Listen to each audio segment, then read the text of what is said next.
Hello खमागणी कोमोसावा, कैसे हैं आप सब। आज का जो वीडियो है, आज हम डिस्कस करने वाले हैं union and its territory from article 1 to article 4 of Indian constitution. बहुत ही इंपॉर्टेंट और नॉलेजेबल वीडियो होने वाला है आप सबके लिए, तो इसको पूरा देखें, स्किप ना करें। और आपकी स्क्रीन पे मेरा इंस्टा आईडी भी आ रहा होगा, आप इंस्टाग्राम पे जाके भी वीडियोस चेकआउट कर सकते हैं। मैं वहाँ पे मोटिवेशनल और लॉ रिलेटेड वीडियोस पब्लिश करती रहती हूँ। मैं ब्लॉग भी लिखती हूँ, आप blogspot.com पे जाके भी मेरे जो आर्टिकल्स हैं उनको चेकआउट कर सकते हैं। So without wasting any time, let's start. Today we are going to discuss about the union and its territory. जो आर्टिकल 1 से लेकर आर्टिकल 4 जो इंडियन कॉन्स्टिट्यूशन है, वो आज हम डिस्कस करने वाले हैं। आर्टिकल 1 की बात करें तो वो हमें बताता है कि कंट्री का नाम क्या होगा, what would be the name of country. Article 1 says the name of the union is India, that is of Bharat. तो आप यहाँ पे दो नाम देखेंगे, इंडिया एंड भारत।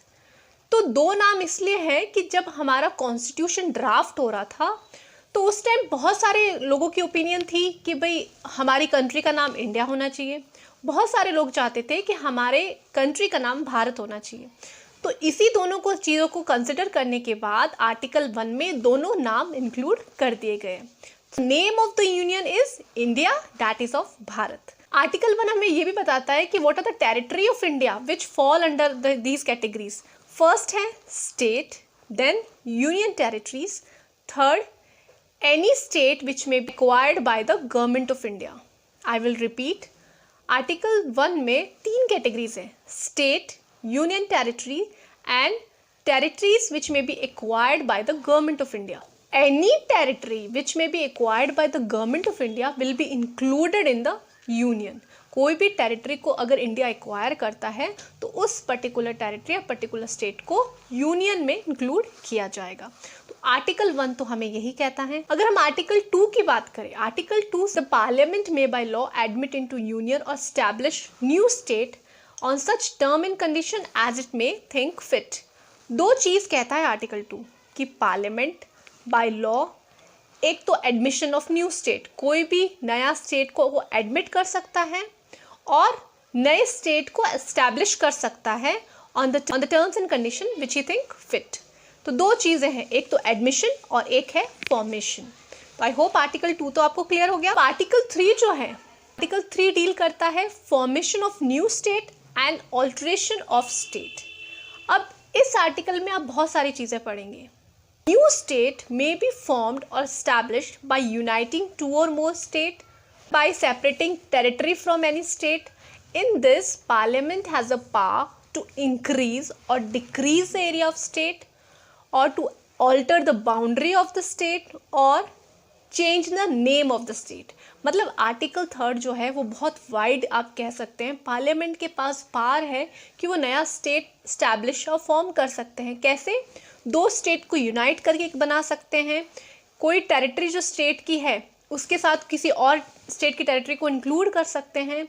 जो एरिया है स्टेट का उसको इंक्रीज और डिक्रीज कर सकते हैं, बाउंड्रीज को ऑल्टर कर सकते हैं और किसी भी स्टेट का नाम चेंज कर सकते हैं। तो बहुत सारे वाइड आप कह सकते हैं वाइड पावर दिए गए हैं पार्लियामेंट को। अब ये तो हमें समझ में आ गया कि पार्लियामेंट के पास ये पावर है, लेकिन इसका प्रोसीजर कैसे होगा। तो इसका अगर प्रोसीजर की बात करें कि अगर किसी स्टेट की एरिया को डिमिनिश या इंक्रीज करना है या ऑल्ट्रेशन करनी है बाउंड्री की, या किसी स्टेट का नेम चेंज करना है, तो उसके लिए जो बिल होता है, कोई बिल रिलेट है for the formation of new state, then the bill will not passed until the recommendation of president is given. कोई भी बिल पास नहीं होगा किसी भी हाउस में। Bill shall be introduce in either house, No bill shall be introduced in either house except on the recommendation of president. मतलब कोई भी बिल इंट्रोड्यूस नहीं होगा जो रिलेट करता हो फॉर्मेशन ऑफ न्यू स्टेट या इंक्रीजिंग या डिक्रीजिंग करना एरिया ऑफ स्टेट या ऑल्टरिंग द बाउंड्री से रिलेटेड कोई भी ऐसी चीज़ है, तो उसके लिए लॉ जो बनने के लिए कोई भी ऐसा बिल इंट्रोड्यूस नहीं होगा पार्लियामेंट में जब तक प्रेसिडेंट की रिकमेंडेशन नहीं होती। सेकेंड पॉइंट इसमें यह है कि अगर ऐसा कोई bill, if the bill affect any particular state, if the bill is relates with the changing the name or altering or increasing or diminishing any area of particular state, then the particular state, that bill will be referred to the state legislature and they will give the suggestions regarding it, they will give the opinion regarding it.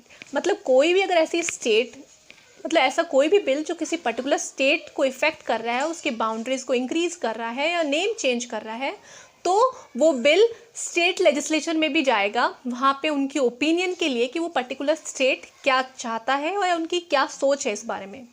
लेकिन president और parliament bounded नहीं है state की opinion मानने के लिए।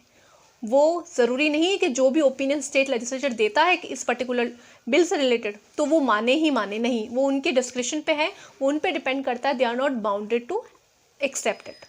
Article 3 clear हो गया। Article 2 and article 3 not to be considered as an amendment of the constitution. जो लॉज है, अगर नया स्टेट फॉर्म करना है या बाउंड्रीज इंक्रीज करनी है, ये सिंपल मेजोरिटी से भी पास हो सकता है, या सिंपल जो प्रोसीजर है लेजिस्लेटर का जो है, it can be pass by simple majority और the simple legal procedure by ordinary legislative process. जो सिंपल प्रोसेस होता है, सिंपल मेजोरिटी के तहत भी ये जो बिल्स हैं वो क्लियर हो सकते हैं, वो पास हो सकते हैं। आई होप आपको क्लियर हुआ होगा कि आर्टिकल 1 से लेकर आर्टिकल 4 किससे डील करते हैं। हमने ये चारों आर्टिकल्स बहुत ही डीपली स्टडी किए कि इसमें क्या क्या चीज़ें हैं, क्या क्या प्रोविजंस हैं। आई होप आपको समझ में आया होगा। हम नेक्स्ट वीडियो में जो नेक्स्ट आर्टिकल्स हैं from article 5 to 11 that refers to the citizenship, वो हम डिस्कस करेंगे। अगर आपको वीडियो अच्छा लगा, पसंद आया, तो प्लीज़ शेयर और सब्सक्राइब करें। Thank you for watching.